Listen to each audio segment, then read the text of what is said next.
Hey, before I start this video, this was originally the second anime verse fight I was gonna do, and the first one had a Naruto character, and I hear a lot about how, like, animes, like, big-time animes like Naruto and Dragon Balls, and, like, Bleach and One Piece, the creators will copyright, so I'm not gonna risk it, and I am going to not have that.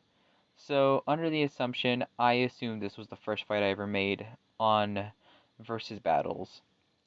This is in actuality the first one, but I go under the assumption that this is the second one and the last one was the first. So, yeah, I'm a clown. Either way, enjoy the video. Alright, I had a lot of fun with the last versus battle. Time for me to do another versus battle, but not a physical one. This time I'm going to do more of a mental detective kind of battle.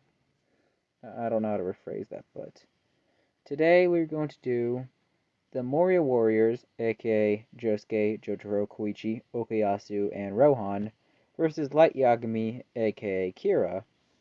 Now, I thought of this idea because people like to do, ooh, what if Light fought Batman, or all these other guys?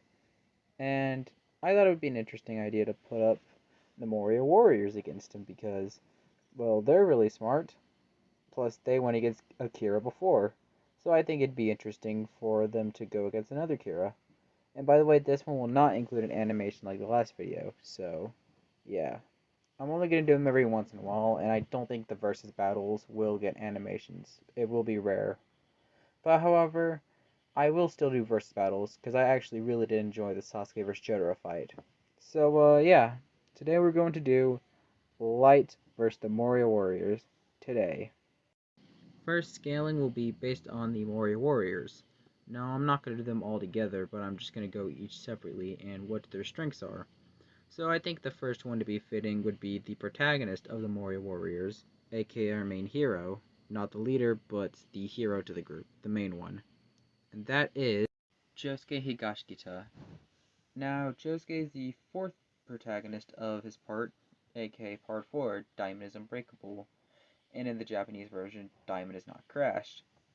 As for Josuke's predecessors, the guys to come out before him include the likes of Jonathan Joestar, his dad Joseph Joestar, which really ruined his character, I may add, and his nephew Jotaro Cujo. As for Josuke Kashikita, his ability is a stand and is the second Joestar to wield a stand, and is the first Joestar to have a musical reference to a stand.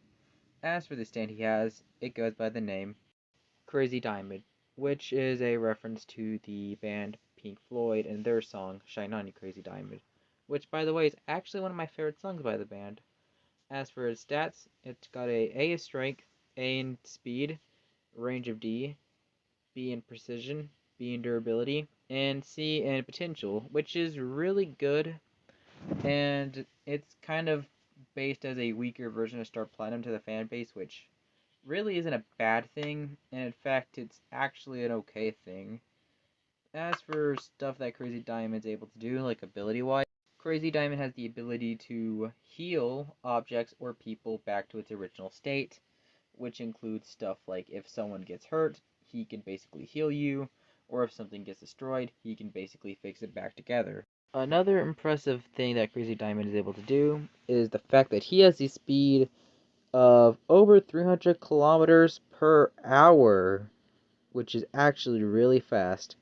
If you want some calculations, here is what it's calculated to miles per hour. In miles per hour, that is 186.411 miles per hour. Geez, that is fast. Now, if you want me to calculate a little bit, this is the maximum speed of a Ferrari, and this sucker has 211 miles per hour and 340 kilometers per hour, which granted isn't that fast, like, it's faster than Crazy Diamond by a bit, but it's still really fast. But however, most people's statements of Crazy Diamond being light speed or faster than light is normally wrong. But however, it's not saying it's a slow stand. Not by long shots. It's actually pretty flipping fast. Now, something that Josuke might actually have that's better than Jotaro is that he has better precision slash reaction time. Now, if you want an example of this, Jotaro Cujo was able to catch a bullet which almost aimed to his head.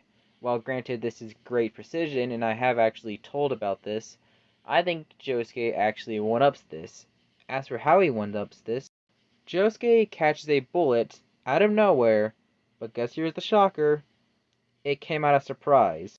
Meaning, in other words, that Josuke would more than likely be more precise, / has better reaction time than Star Platinum.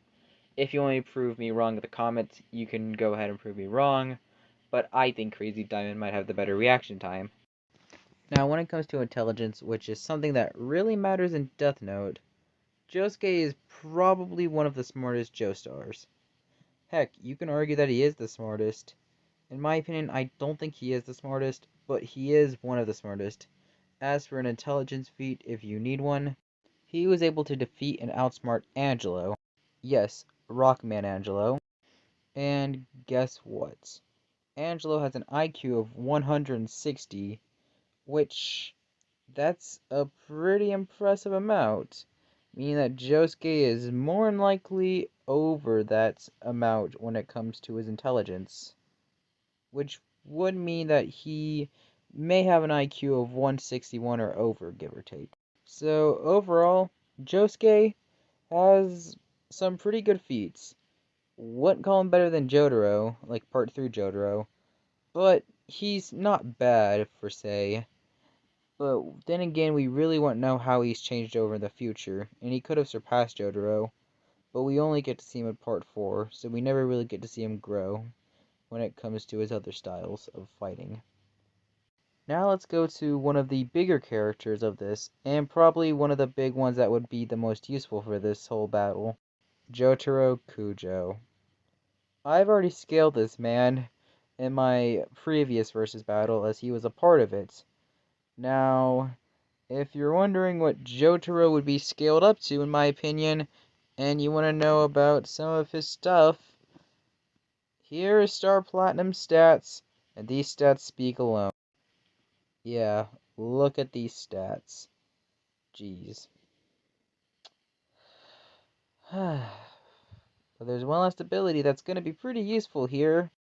Starfinger, because Starfinger could be useful, but Jotaro never bothers to use it. Jokes aside, it actually could be useful against Lights if Light's trying to do something similar to how he did with Nier, but that's all kind of debatable. And let's not only forget his time stop ability, because he can stop time for however long he wants. I mean, not however long he wants, more or less. It depends on the time stop. Now, I'm using Jotaro in a mixture of Part 5 and 6, I guess. And my reasons here is I'm going to use the Death Note manga timeline, because if I use the anime's timeline, so the manga only fans, the manga JoJo fans, you'll probably get why I'm not going to use the anime's timeline for Death Note. So yeah, that's Jotaro. I've already scaled him before. Now it is time to go and scale another character. And this is one of my personal favorites of the Morioh Warriors, Koichi Hirose. Now, before we go to his stands, I want to mention something about Koichi that's pretty impressive alone. My man Koichi got punched through the abdomen and somehow survived. Something not many JoJo characters can say they survived. As for an example of some of these characters who ended up dying because they became a human donut, these included the likes of my boy Kakuin, which I'm still kind of angry about that death. Wish he didn't die, by the way. Leone Abacchio from Part 5. Wamu, who is a literal Aztec god. And Keicho, who's just a bigger version of Koichi. So yeah, don't be screwing around with Koichi, because this guy took a literal punch through the stomach and survived the encounter. Okay, so now I'm done talking about his durability. Now it's time to talk about other stuff related to Koichi, and that includes his stands. Yes, I said stands, not stand. This guy has 3 stands. The first one goes by the name Echoes, Act 1, which is also another reference to Pink Floyd. And Koichi is able to do this for his ability. Whenever Echoes Act 1 would hit something or touch something, it would make an echo, a sound effect. If you interact with it, you will hear it. Now, I think you're the only one to hear that sound effect if I remember. But however, if you have strong enough mental strength, you can destroy the barrier of Act 1. The next stand of Koichi is my personal favorite of his stands of the three, Echoes Act 2. As for the abilities Echoes Act 2 has, it's kind of similar to Act 1, but instead it actually has an ability that's more physical damage than mental damage. This can make a sound effect instead more of an actual effect. Like if he puts a sizzle or a burn sound effect, you will get burnt. If he puts a freezing sound effect, you would get frozen. If he puts a whoosh sound effect, you get blown away. Koichi has the ability to do that, and it's actually a pretty busted ability that unfortunately we don't really get to see much of. Now, a fan theory that has actually been made up, and I actually wanted to kind of name this because I actually do kind of like the idea, is that Echoes Act 2 can use the ability of stopping time if he can do Star Platinum's sound effect, or the world's. Now, personally, I don't believe this theory, but it's a kind of little fun theory, and I'm not counting it in because it's not canon, and we don't even know if Araki has ever confirmed it. But it is an interesting idea, and I kind of wanted to name drop the theory out there. Now, the last thing I gotta talk about Koichi is Echoes Act 3, which is the fan favorite ability. Now, Act 3 is different from Act 1 and 2, as it is a close range stand with only 5 meters, and also has its own personality. As for the Act 3 ability, Echoes Act 3 has the 3 freeze. It basically can weigh you down as long as it's within its range. As its range of 5 meters, once you're in there, you are frozen down, but it would depend on where you're at. If you're super close to Act 3, the closer you are to the ground. If you're super far, the farther you are away. But characters have been shown to get up from the 3 freeze from some points due to sheer strength. So overall, looking at Koichi, he's got some good abilities, and they could actually be useful against someone like Light. Echoes Act 1 could, unless Light's able to counteract it. Act 2 maybe, and 3 freeze could stop him before he could write a name in there. So yeah, Koichi could be useful. As for when it comes to something like intelligence, Koichi is really smart, but it's hard to say if he's smarter than Josuke. Now, he isn't smarter than Jotaro, obviously, but it's kind of a debatable thing on who is smarter between Koichi and Josuke. I personally think Koichi might be smarter, but it is possible that Josuke could be smarter. But anyway, it is time to move up to another character. And this is a character, while I don't like him, he is going to be really useful when it comes to fighting Light. Rohan Kishibe. Now, Rohan is probably the smartest of the group, if not first, maybe second. Now, for Rohan Kishibe, as for scaling wise, here is his stand. Heaven's Door. As for the ability of Heaven's Door, Heaven's Door's ability is being able to turn someone into a book. Now, it may seem dumb on paper, but in execution, this ability is very overpowered. This ability could do stuff including rewriting something about someone, erasing memories, removing memories, reading about people's past, presents, etc. And not only that, but Rohan could even write in stuff and have people do said commands. This ability is honestly one of the most overpowered abilities, not only in JoJo Part 4, and not only part of the group, but the entirety of the show. But maybe you think that Light could write in the Death Note faster. Well, you're wrong. Rohan Kishibe is faster than Light at writing, and there is proof that he was able to collect some of the debts that most manga artists were going through. In fact, all manga artists except him were going through said debts while Made in Heaven was speeding up time. Yes, the same Made in Heaven that is so fast that it was the main cause of the universe speeding up and being destroyed. Yeah, that Made in Heaven.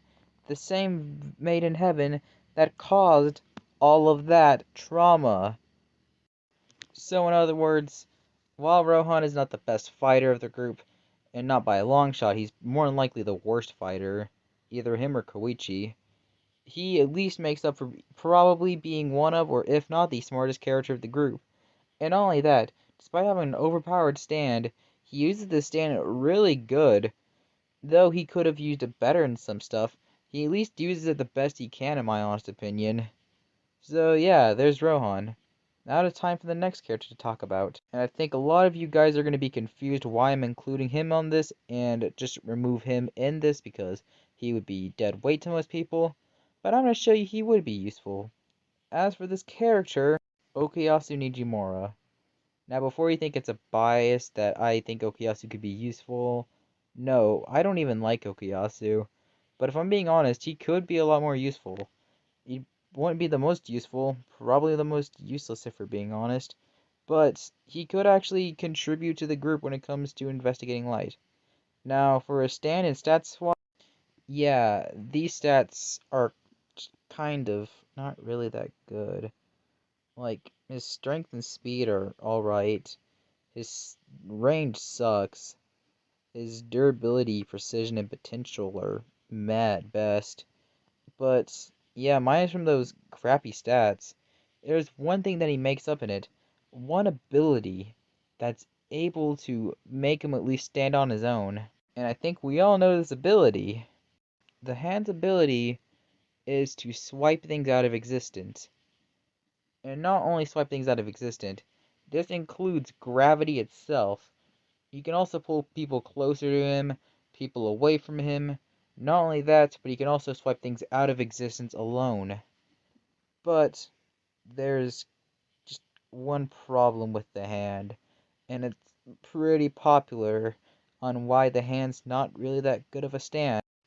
Okuyasu is an idiot, and it's a well-known fact.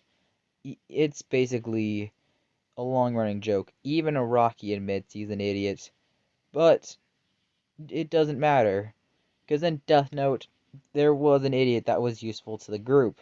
Now you're wondering who this idiot was. It was Matsuda. And Matsuda was actually really useful to the group. He was basically their sacrifice. Though he never died, he did do all the crazy sacrifices. And not only that, but there's one last thing Matsuda did. Tell me, who was the one who saved the day? Who saved Nier from dying? Who shot the crap out of Light Yagami with a pistol? Just tell me who. It was Matsuda who came in to save the day. So while Okuyasu's an idiot, he could actually be useful if they make him do Matsuda stuff. Now, it's hard to say if Josuke would be okay with Okuyasu doing all the crazy sacrifices, but then again, I would assume that they'd probably have those two be the one doing all the crazy stunts, if that's the case.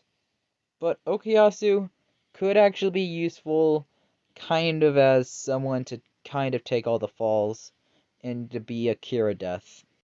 But we cannot forget the Speedwagon Foundation. It's obvious the Speedwagon Foundation would be involved with this.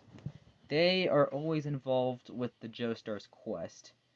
Whether it be Speedwagon, the inventor, helping Jonathan fight Dio, whether it be them helping Joseph and the Nazis fight the Pillarmen, whether it be them helping Kakyoin and Avdol heal from their injuries and getting Iggy to the group, whether it would be them helping against Akira, whether it be them being able to help Jolene get the disc back to Jotaro. And they kind of really do nothing in part 5. But they do all this stuff, so it's obvious they would come along and help Jotaro and the gang go against Light Yagami. So that's the Morioh Warriors and the Speedwagon Foundation. And naming out all their strengths and weaknesses, I think the group actually stand a really good chance in replacing the key figures of Death Note against Light Yagami. But we shouldn't go and get rid of Light's chances off the bat. We really need to scale them to how they would do against Light Yagami. How? How would the Morioh Warriors go against Light Yagami. Today, we'll start with Light scaling. Now, Light Yagami is the main character of Death Note / the main antagonist. Yes, he's a villain / main character. Kind of rare for a series to actually do, believe it or not. As for Light Yagami's main abilities, known as the Death Note. Now, Light found this out of sheer luck, and the Death Note was basically his own ability. It's basically his power. As for its ability, if you write anyone's name down in it, in the span of 40 seconds, they'll die. Yeah, it's honestly pretty busted. There is a way to counteract it in that you can use an eraser to erase the name, but it's a specific eraser. But then again, I don't know if it was ever canon. It was shown to be in a demo, like a pilot, but then again, we never got to see it in the official, to my knowledge, so... In other words, it's more unlikely that the eraser thing is not here, meaning that the eraser is not going to help here, unfortunately. So, poor Morioh warriors. But yeah, the Death Note, really useful, and could probably actually kill the Morioh warriors if Light were to find out their identities. Light also has a traveling partner by the name of Ryuk, who's basically just a big ghost right beside him all the time. Kind of like Stans, I guess. And it could lead to an interesting scenario of, could Stans see Shinigami, or could the Shinigami eyes be able to see Stans? Honestly, I think it could. It'd be interesting. I don't know if Stan users could see them. Would probably be an interesting case scenario, and it would make more sense for the Morioh Warriors to go over to stop Kira, because it must be the work of an enemy stand. So yeah, I guess hard to say with Ryuk. He really isn't that useful. He's kind of just there for comedic relief, but yeah, there's Ryuk. Light doesn't really only have Ryuk, and actually has more allies along his way. Now, unlike Ryuk, these allies tend to be more useful to him during this. As for his allies, these include the likes of Misa, who has the Shinigami eyes, which means that she can actually see them, but in exchange, half of her life is taken because of it. And Mikami, who we meet later on in the series, but he is more smarter than how Misa is. So, yeah, I would assume that he would probably be more reliable here, but he's a character we meet later on in the series. Another impressive thing is that Light Yagami actually had a confirmed IQ. Now, as for this IQ, you are wondering, and this is what his assumed IQ is. I don't know if this is canon, so 210, which that actually is a lot. But Light is not the first smartest, as you're seeing this image. He is only the second smartest. Who is the first place smartest? L, who has an IQ of 240. And guess what? Light Yagami was somehow able to beat him and outsmart him. But in JoJo, IQ doesn't really matter. Now, if you need an example of why IQ doesn't matter, here is a character who is proof of why IQ doesn't really matter in the story. And don't worry to all you anime onlys, this is no spoiler because you more than likely actually know this character. And that is Pentakata Fugo. Now, as for Fugo's IQ, his IQ is known as 152. And it's actually rare for you to actually meet someone with an 130 IQ, let alone befriend someone. And on top of that, he has one of the most dangerous stands of Part 5. And not only Part 5, but probably one of the strongest stands from the entire OG timeline. And you think, with such a high IQ and a powerful stand to top it all off, he is probably one of the most useful characters to a point where he's carrying the team. Well, guess what? No, he is not useful. And in fact, I hate to say it, because he's one of my favorite characters, he is actually pretty useless. Now, if you want proof on how Fugo isn't really that useful, here's his entire run of action in the story. His first fight gets legitimately no offense, and only wins because Giorno is able to position Iliso into the right direction. What's Fugo's next battle? He might actually do something good here, right? He's probably gonna kill the opponent with Purple Haze and use the 152 IQ we've been told about. Well, there was never a second battle. He just left the group, and we never got to see him ever. Araki basically got rid of Fugo, and he never came back. We don't get to see him for the rest of Part 5. We don't get to see him in Part 6. We don't get to hear how he's doing. And all it takes is a spin off novel to tell us what Fugo is doing. And it's not even a canon novel. So, yeah, despite having an IQ of 152 and having one of the most overpowered stands, and not only in Part 5, but probably in the original timeline, Fugo unfortunately does nothing. And that kind of sucks, because he's actually one of my favorite characters from JoJo Part 5. But it shows one thing in JoJo. It honestly shows one thing that Death Note and JoJo do not have in common, and that being smart is basically a must need to win your battle. But if we're being honest, mine is from Okuyasu. I would say the Morioh Warriors are probably smarter than Fugo. Jotaro and Rohan are guaranteed. Josuke and Koichi kind of debatable.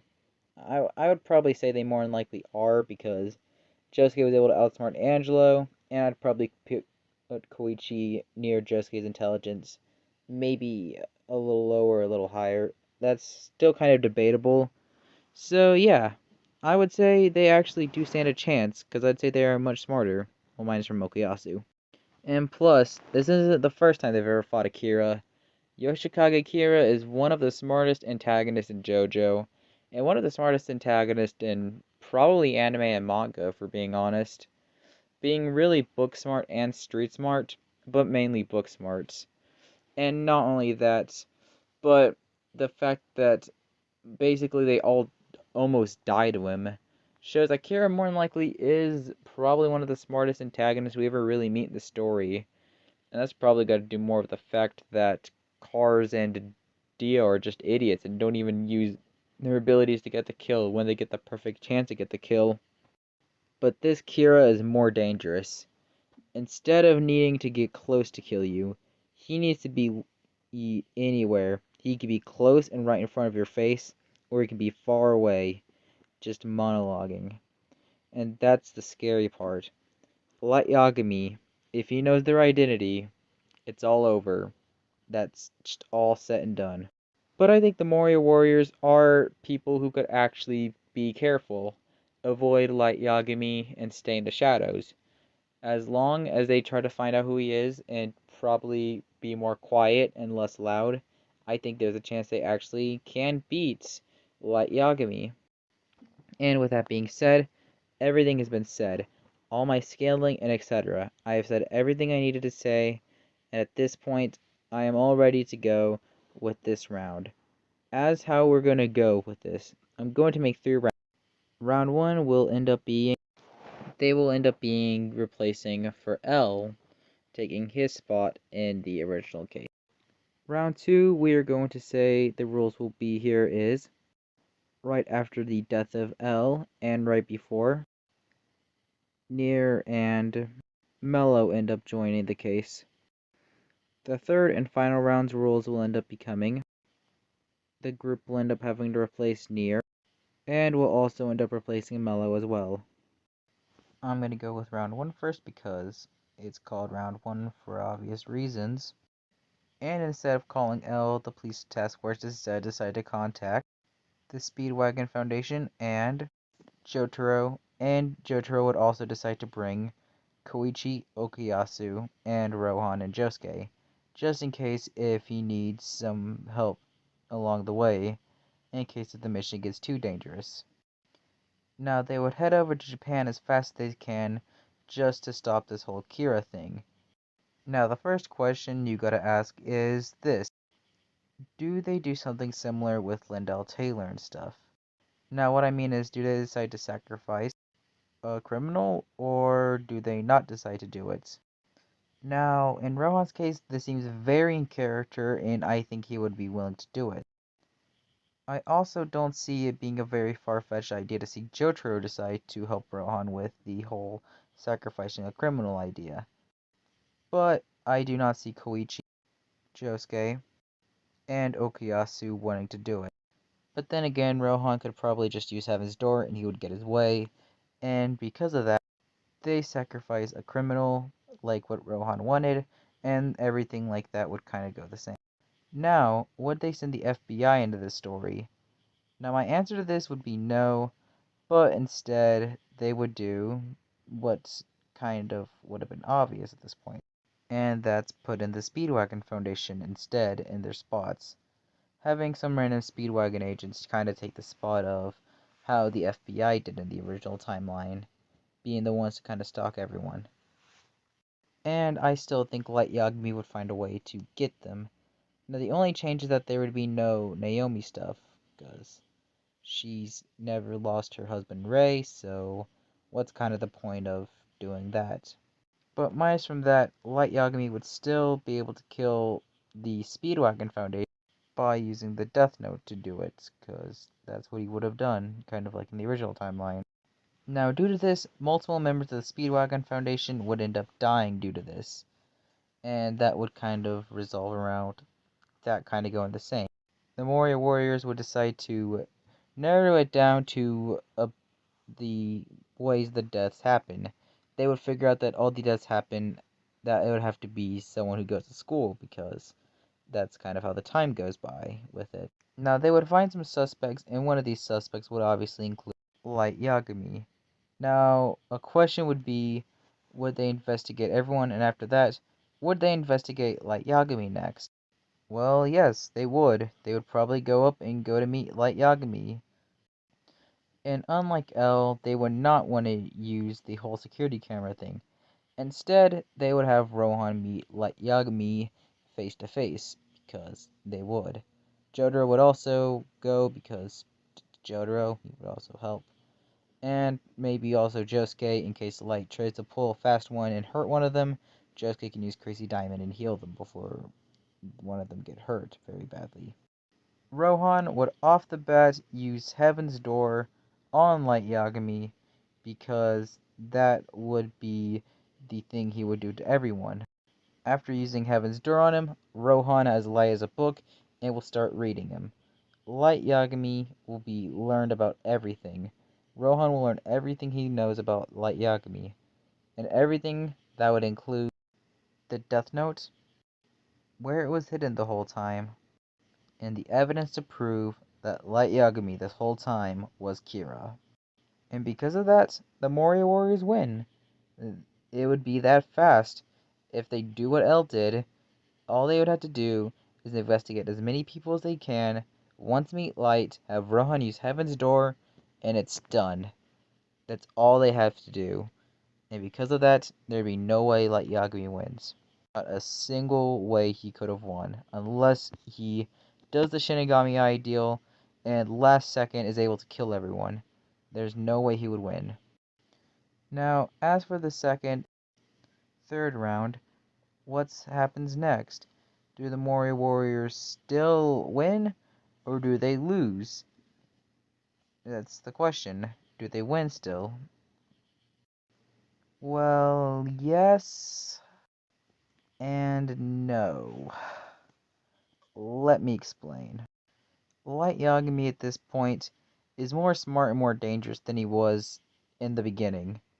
Having the Morioh Warriors come in to replace L with Light, who's not really used to the Death Note, is an easy win. That's kind of obvious. And having Light Yagami, who's more experienced, a lot smarter, and knows how to use it better, then it's kind of a weird fight.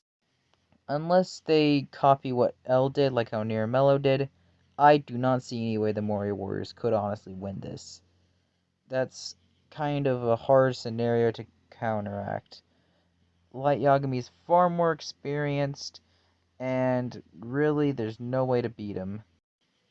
My final say in the conclusion, on the first round, replacing L, the Morioh Warriors win a lot faster than L could have honestly won. As for a second and third round scenario, unless they did something similar to Niramello, I don't see a chance them winning, and I think the odds of Light winning is a lot higher. So that was my latest versus video and latest Death Note video. Next week I'll do another Death Note video, but the week after is not another Death Note video. Don't worry, I'm not going to be taking as long as I did last time with Death Note. I'll try to think of some more scenarios and try to get more ideas for future videos. Maybe I can see some of the newer series and do what ifs on those. I don't know if doing what ifs on short stories kind of counts, but like, I'm still gonna try it out. So, yeah, thanks for watching. If you have any what if ideas or versus battles, leave them in the comments below, and I'll try my best to do them. Thanks for watching, and I'll see y'all next time. Goodbye.